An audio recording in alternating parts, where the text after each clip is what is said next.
My fiancé declared, "I need an open relationship or the wedding is off." I replied calmly, "Okay, let's do it."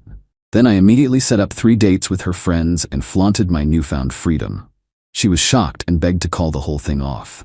I, 32mm, am, or rather was, engaged to Chloe, 30F. We've been together for 5 years, engaged for 1. Wedding plans were in full swing, venue booked, deposits paid, the whole 9 yards. Everything seemed fine, or so I thought. Last Tuesday, Chloe sat me down. She looked serious, which isn't unusual for her when she wants to discuss something important, but the vibe was off. "Look," she started, fiddling with a coaster. "I've been doing a lot of thinking, about us, about what I need." I waited. My mind raced through possibilities. Cold feet? A problem with her family? "I need more," she finally said. "More experiences. More freedom. Before we get married, I need an open relationship. If we can't do that, then I don't think I can go through with the wedding." Silence. My brain just kind of stalled for a second. An open relationship? Now? 6 months before the wedding?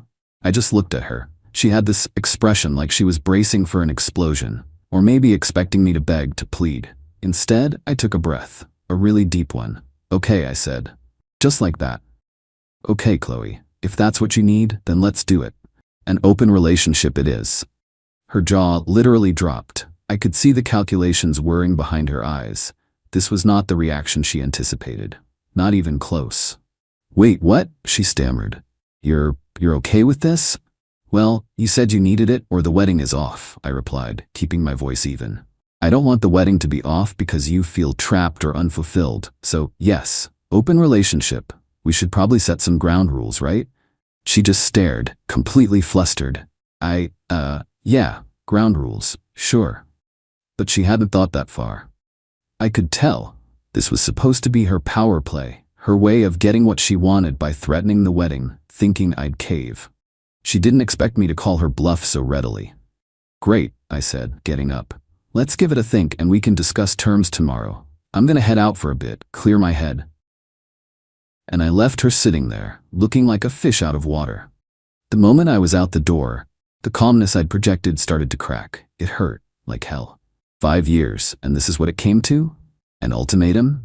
But if this is what she wanted, if this was the test or whatever BS she was pulling, then fine. Game on. Update 1. Taking her at her word.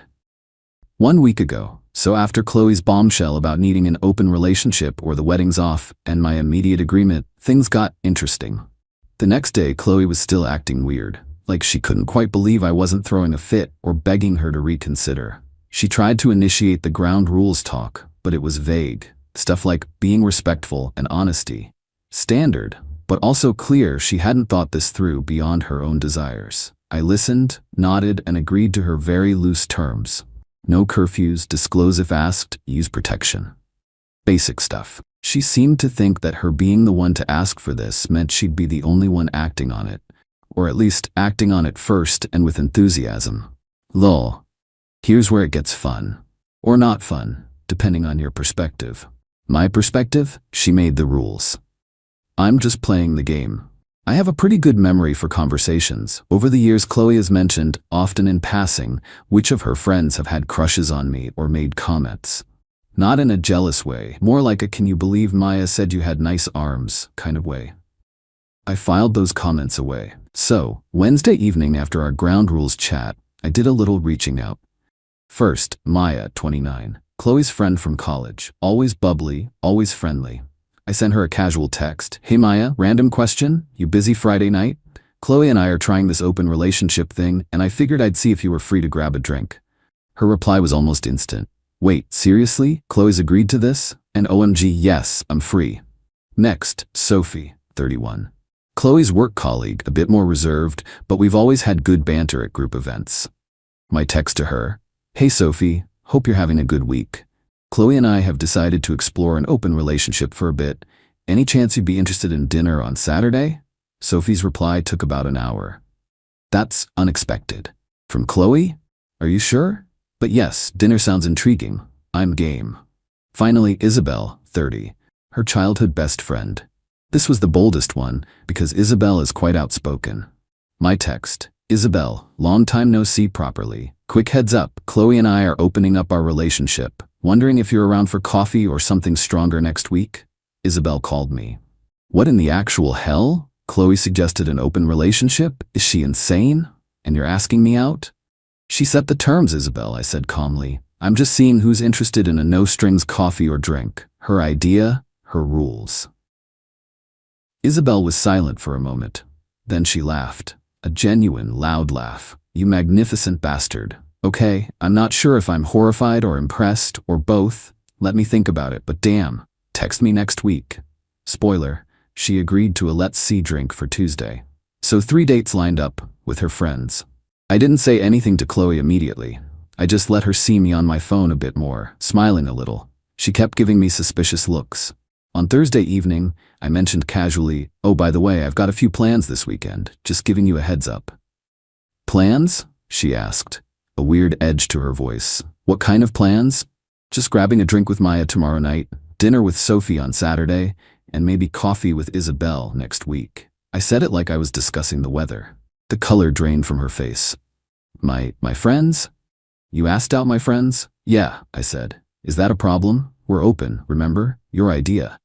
She sputtered. But I didn't think you'd actually, with them. Why not? I asked, genuinely curious at this point. They're attractive, interesting people.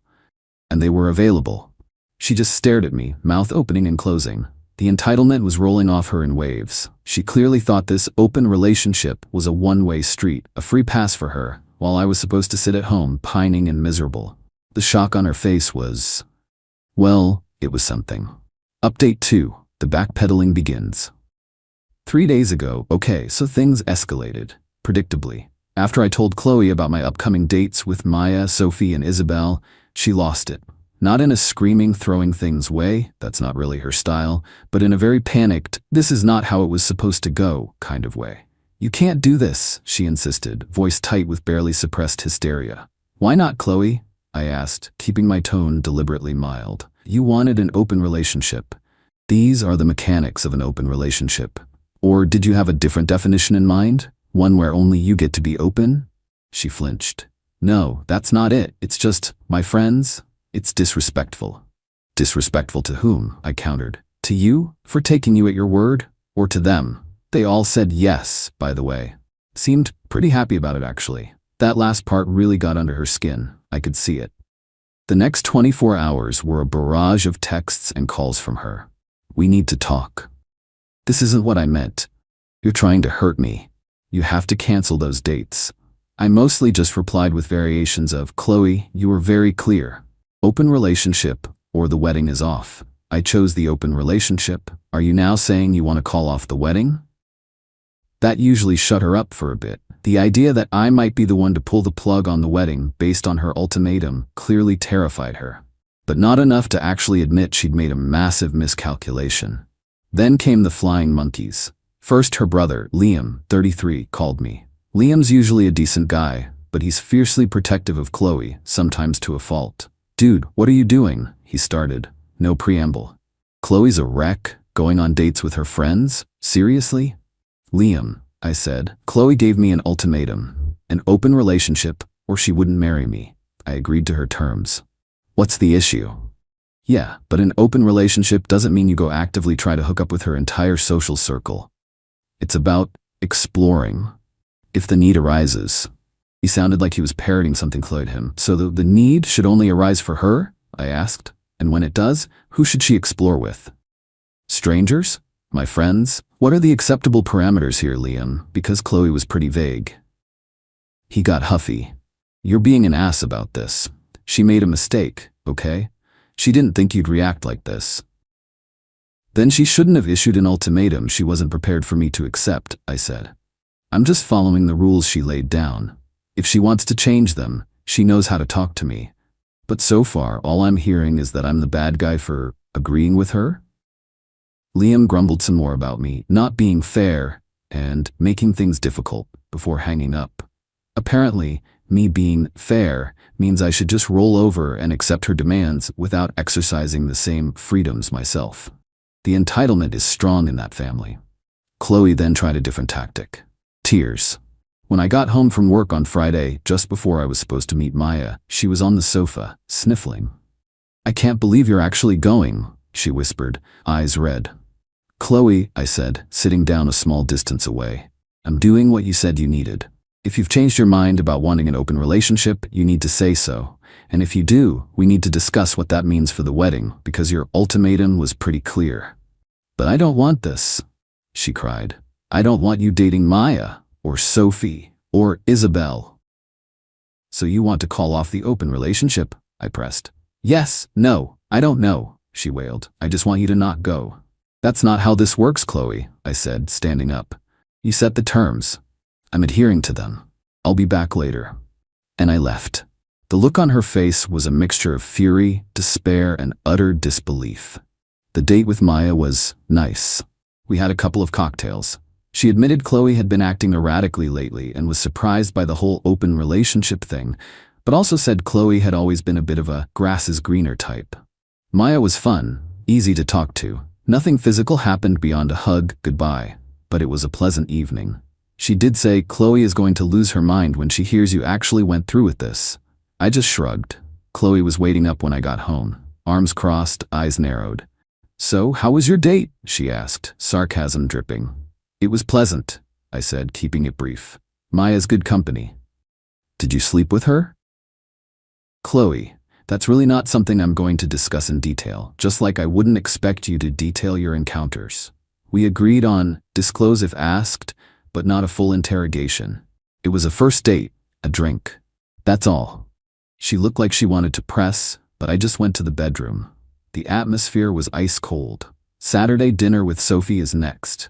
I have a feeling Chloe's attempts to shut this down are only going to get more frantic. She really thought she could have her cake and eat it too, without me even glancing at the dessert menu. Update 3, Consequences and Confrontations. Today, well, the saga continues, and the entitlement levels from Chloe have somehow managed to go even higher. My dinner with Sophie on Saturday night went ahead as planned. Sophie is sharp, and she pretty much called Chloe's play from the get-go. "She thought you'd fold, didn't she?" Sophie said over appetizers. "Chloe loves the idea of being desired by everyone, but she wants you as her safe, stable backup." Ouch, but accurate. Dinner was great, conversation flowed easily. Again, nothing physical, just good company. Sophie did mention Chloe had called her earlier that day, trying to get her to cancel, feeding her some story about how I was misinterpreting things and acting out. Sophie, to her credit, told Chloe that I'd been perfectly clear and that Chloe was the one who'd initiated the open relationship idea. When I got home Saturday night, Chloe was furious. This time, it wasn't just panicked tears. It was anger. "You're enjoying this, aren't you?" she seethed. "You're deliberately trying to humiliate me." "Chloe, I'm literally just doing what you asked, or rather what you demanded as a condition for our marriage," I said, tired of the same circular argument. "You wanted open. This is open. If you wanted monogamy, you shouldn't have issued an ultimatum saying otherwise." "But I want us," she cried. "I want you. I made a mistake, a huge mistake. Can't you see that?" "I see that you tried to manipulate me," I said, and for the first time my voice was hard. "You put a gun to the head of our wedding, expecting me to beg you to put it down. Instead I said, okay, your terms, and now you're shocked that I'm actually following through." "So that's it?" she asked, her voice cracking. "You're just going to keep dating my friends? You're going to destroy our relationship and my friendships to prove a point?" "Our relationship was pretty much on life support the moment you gave me that ultimatum, Chloe. And your friendships seem to be fine." Maya and Sophie both seemed to understand the situation perfectly. They were more confused by your actions. Then came the big one. Her mother, Karen, let's call her that, it fits, called me on Sunday afternoon. I was expecting it. "I am so disappointed in you, my name," Karen began, her voice dripping with condemnation. "Chloe is heartbroken. How could you be so cruel as to flaunt other women in her face, especially her own friends?" "Karen," I replied, trying to keep my patience. "Chloe told me she needed an open relationship, or the wedding was off. I agreed to her terms. I am respecting her stated needs." "But she didn't mean it like that," Karen insisted. "She was just confused. Young women get confused before their weddings. You should have been the bigger person, reassured her, not taken her literally and run off with her friends. The sheer audacity. So I was supposed to psychically discern that her explicit ultimatum wasn't what she really meant? And being the bigger person involves letting her dictate terms that only apply to her? I don't think so, Karen. Chloe is an adult. She made an adult decision, and she's now seeing the adult consequences of that decision. Karen huffed about how I was immature and vindictive and how I was ruining everything. She said Chloe was now saying she wanted to call off the open relationship and the wedding because I had betrayed her trust. By checks notes, doing exactly what Chloe had insisted upon. The mental gymnastics are Olympic level. Chloe herself has been alternating between sobbing apologies, angry accusations that I've planned this all along to get out of the wedding, lol what? And desperate pleas to just make it stop. She said she wants to call off the open relationship. Okay, I said. We can call off the open relationship. But Chloe, the ultimatum you gave me, that's not something I can just forget. You were willing to end our marriage over this supposed need. What happens next time you feel confused or need more? She had no answer. Just more tears. My date with Isabel is tomorrow, Tuesday. Isabel texted me this morning. Heard the drama is epic. Still on for that drink? I'm bringing popcorn, metaphorically speaking. I am still calm. But underneath, yeah, there's a part of me that's just done. This wasn't a simple miscommunication. This was a calculated move by Chloe, expecting me to crumble. Her shock isn't that the relationship is open, it's that I'm participating. The wedding is looking less and less likely, not because of the open relationship, but because the trust is just gone. She showed her hand, and it was not a good one. Final update, the dust settles. 1 month later, it's been a whirlwind, but I guess it's time to close this chapter out for anyone following. My drink with Isabel happened. It was enlightening. Isabel is incredibly blunt. She basically confirmed what Sophie hinted at. Chloe has a history of this kind of thing, testing boundaries, wanting what she can't have, and expecting others to adjust to her whims. Isabel didn't hold back on her opinion of Chloe's ultimatum, calling it incredibly stupid and selfish. We actually had a decent time, no romance, just a very honest conversation. Isabel did say she was surprised I called Chloe's bluff so thoroughly. Most guys would have either freaked out or just sulked, she commented. After that meeting, I sat Chloe down. No more games, no more tears from her side being the main event. Chloe, I started, this whole open relationship thing. You said you wanted to call it off. I agree. It's off. A flicker of hope in her eyes.